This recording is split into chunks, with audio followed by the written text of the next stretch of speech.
சீமானுக்கு அதிர்ச்சி தந்த மம்தா பானர்ஜி மே 18 மாநாட்டில் பங்கேற்ற நிகழ்வு குறித்து இந்த காணொளியில் நம்ம தெளிவாக காண இருக்கோம்.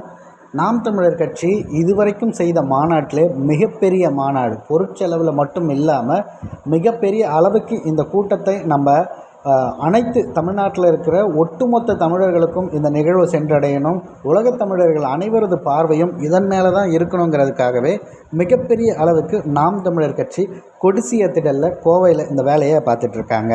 இன்று மாலை ஆரம்பிக்கிற இந்த நிகழ்வுக்கு நேற்றைய தினமிருந்தே நிறைய சிறப்பு அழைப்பாளர்கள்லாம் வந்துட்டுருக்காங்க. அதில் துளி கூட யாரும் எதிர்பார்க்காதது இந்த நிகழ்வு பார்த்திங்கன்னா நிச்சயம் நடக்கும் அப்படின்னு சொன்னால் யாருமே எதிர்பார்த்துருக்க மாட்டேங்க. ஆனால் இப்போ நடந்திருக்கு. என்னென்னா, மம்தா பானர்ஜி அவர்கள் சொல்லி அவர்களுடைய ஒரு எம்எல்ஏவை நாம் தமிழர் கட்சியுடைய இந்த கூட்டத்திற்கு வரணும் அப்படிங்கிறதுக்காக அனுப்பி வைத்திருக்காங்க. இது யாருமே எதிர்பார்க்காத ஒரு மிகப்பெரிய நிகழ்வாக இருக்கிறது.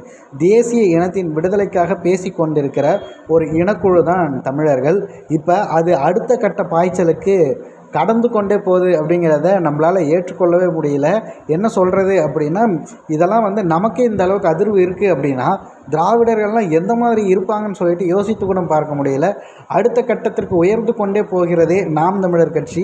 இனி என்ன செய்து அவர்களை தடுப்பது அப்படின்ட்டு இரவு முழுவதும் தூக்கம் இல்லாமல் வேலை பார்ப்பாங்க அப்படிங்கிறதுக்கு மட்டும் உறுதியை சொல்கிறேன். யார் அப்படின்னா, நீங்கள் இப்போ இந்த படத்தில் பார்த்து கொண்டிருக்க இந்த நபர் தான் மே 18 இனப்படுகொலை நாள், நம்ம தமிழருக்கான எழுச்சி நாளுக்காக பார்த்திங்கன்னா திரு மனோரஞ்சன் வியாபாரி, இதுதான் அவருடைய பெயர்.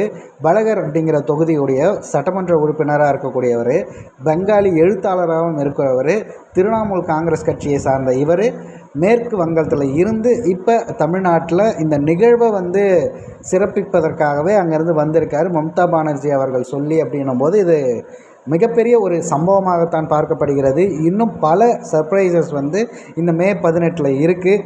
எல்லா விடயமும் இன்று மாலை தொடங்க இருக்கிறது. இன்று மாலை எல்லா நிகழ்வும் நமக்கு தெரிய வரும்.